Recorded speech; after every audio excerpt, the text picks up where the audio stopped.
My name is Brandy Benson, and I'm currently 32 years old, and I reside in Loveland, Colorado.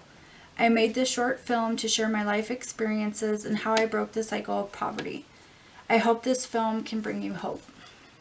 I was born in Loveland, Colorado in 1987, and my mom was married at that time, but it was quickly discovered that she had been unfaithful in the marriage, and they quickly divorced.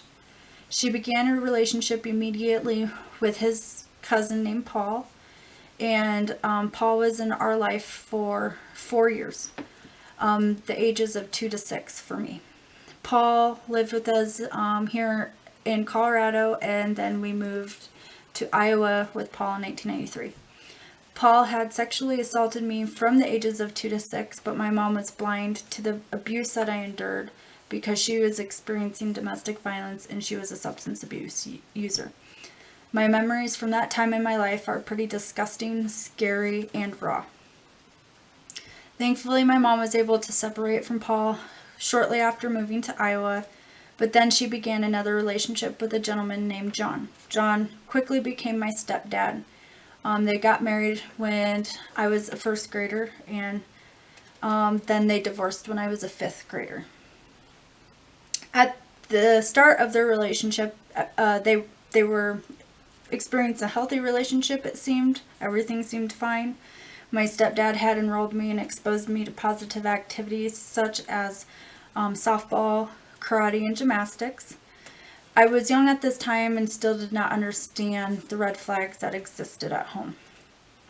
However, by fifth grade, I quickly discovered that my parents were methamphetamine users, as our home was raided by the Urbandale Police Department for a warrant. They believed that our residency was manufacturing methamphetamine. I had also caught my mom cheating on my stepdad, John, and then they divorced pretty quickly after that was discovered as well. This is when my stepdad, John, who I really looked up to, my mother and I began to really spiral out of control. This is also when it really set in. The life I was living was not like the life of others around me. In 6th and 7th grade, I was still on honor roll. I was still pushing through the barriers and hardships that surrounded me. But by 8th grade, I started to give up, and I began to use drugs and alcohol. I was caught shoplifting at Kohl's in 8th grade, and I was placed on probation. With my mom being a methamphetamine user and me being so young, I didn't know how to really follow the requirements of probation. And I had committed another crime. I had got behind the wheel of a vehicle and chose to drive intoxicated. So I quickly found myself violated and in the drug court program by 10th grade. I'll back up a little bit. In 9th grade, at one point I had lived again with my stepdad as my relationship with my mom was rocky. I was still pretty upset about her cheating on him. In 9th grade, my dad's home was raided by the Urbandale Police Department again. This led to my dad and I to make additional poor decisions, and we started to really go further into the weeds of depression. I became a heavy drinker in 9th grade, and I was using drugs such as crack cocaine. I was on the streets with older people, especially men, while my parents, who were separated, were with their friends using methamphetamine. My parents were using meth for many years at this point and were definitely not in their right frame of mind. I was acting like an irresponsible adult myself on the streets, and no one was home concerned or worried about me. No one was there making sure I was coming home. I cannot remember the exact date, but prior to being placed in the drug court program, I had committed the last and final crime of my life. I had, as I said, drank a gallon of Captain Morgan's with my friends, and I had got behind the wheel of a vehicle. I drove intoxicated from West Des Moines to Urbandale, and I had hit several occupied cars. I was not stopping for the police that were pursuing me. I also almost hit pedestrians in the Merle Hay parking lot, and I eventually crashed into a telephone pole really hurting, nearly killing my friend Chad. My memory of this time is foggy due to the amount of alcohol I took in that day, but after the crash it started to become clear. At the start of drug court, my mom was still a methamphetamine user, along with my stepdad. But at the start of drug court, I was back living with my mother. I believe we followed the weekly requirements of the drug court program, but it was a little bit rough at first. I found myself also pregnant during the drug court program, which turned out to be the greatest blessing of my life. That's what gave me the purpose, a reason to live, and it slowly began to change my thinking. Although I still had many barriers and hardships around me, such as my mom and dad being on drugs, my real dad was deceased and had committed suicide. I had no transportation, a 21-year-old boyfriend who was a felon, and a lack of passing grades. But I began to use the resources and build the relationships around me, and I began to push through. I began to rid of the toxic relationships, and I started to prepare for my future. At the end of 10th grade, I only had 6 credits. I had been transferred to an alternative school called Metro West by this time already, so I had began to build the relationships with my teacher, which was difficult because they were broken from my previous poor behavior. They knew I was living in a bad situation as I usually came to school drunk, and I had told them my mom was a methamphetamine user. As time passed, they could see I wanted to change, so they began to help me out and reach out to me.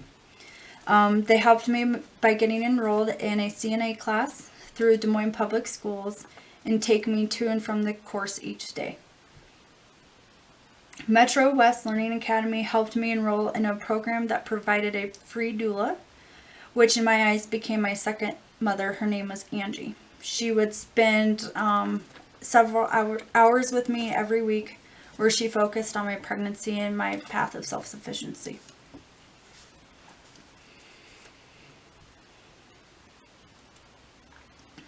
Angie helped me get on to programs such as WIC, helped me with getting food stamps, helped me with taking advantage of the resources of the nonprofits that were around. And at the same time, I began employment at Wendy's. I would go to school each day for a 4-hour block. Then I'd go to Des Moines to take my CNA class. Then I'd come back to Urbandale to work an 8-hour shift at Wendy's. I didn't get home till 2 a.m. in the morning. Then I had to return to class the next day. I worked hard to provide for the child I was growing, even though I was only 16 years old. With the money I was making at Wendy's, along with Ryan, who also joined me working at Wendy's, we were able to get our first apartment by the time I was 17, which I needed desperately because my mom and I were evicted from our apartment, and so I technically lived with Ryan's mom when I was 16. I have learned later in my life that couch surfing,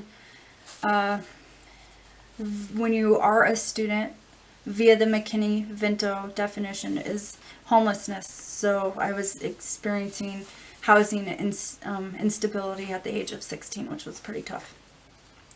I'll back up a quick minute because the moment I had to break news to Allison Hamilton, my probation officer, that I was pregnant was very nerve-wracking.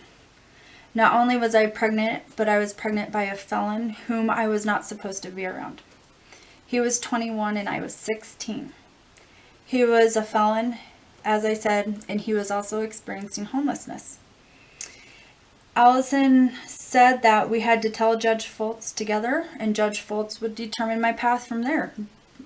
Thankfully, I had begun to make such positive changes prior that when we presented the circumstances to Judge Foltz, that she had compassion and allowed me one opportunity to continue to make the right choices and the right decisions.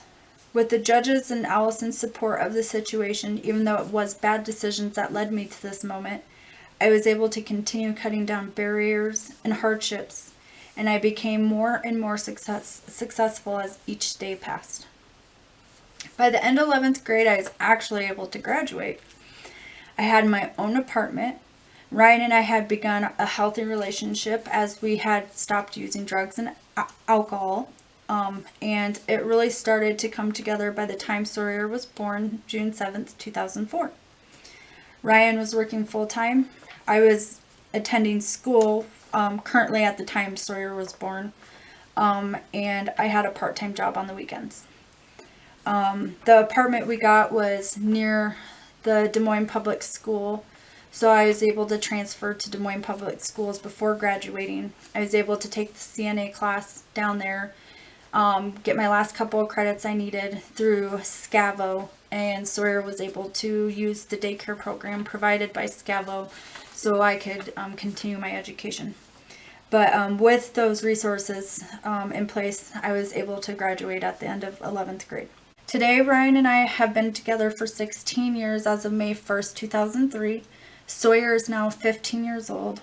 When I look back at the hardships and barriers that we endured, such as trauma, childcare costs at young age, food insecurities, lack of appropriate clothing for jobs, job searching, lack of safe and stable housing, legal issues and criminal justice issues, lack of reliable transportation, teenage pregnancy, parents that couldn't stop bad things from happening to us, parents that used substances. I'm amazed at our persistency and consistency to break the cycle of poverty. In the poverty cycle, you depend on relationships and you don't plan for your future. You are just trying to survive today. Now we are able to plan for our future. We do not have to depend on relationships to be successful. My goal when I found out that I was pregnant was never to have any regrets as a mother. I wanted to be the mom I always needed and wanted, and never had. Ryan came from a rough past as well, and as our life goals aligned after Sawyer were born, we were able to stay together all this time. You have the power to change. You have a future story. You have a choice. You have the power as an individual experiencing hardships and poverty to break those behaviors and circumstances. My driving force used to be survival, relationships, and entertainments, and now my driving force is achievement. Your mistake does not have to define you. I believe that the challenges we come across in our life are what make us a greater person. I wouldn't change my life for any reason, because I believe the challenges I have come across have made me the awesome person I am today. My current career is I work for the city of Loveland, and my job is as a staff member to assist the Affordable Housing and the Human Services Commission. And our goal within both of those commissions is to end homelessness for citizens of Loveland. So to be able to have such a rewarding career and look back at the life that was handed to me, I'm pretty impressed that I've gone from where I started to where I am today. And I really believe that everybody can turn their negative situation into a positive situation. So my name's Brandy Benson, and feel free to reach out to me on social media. And I really thank you for allowing me to share my story today, and I hope that this will help you find the willpower within yourself to better your life. Thank you.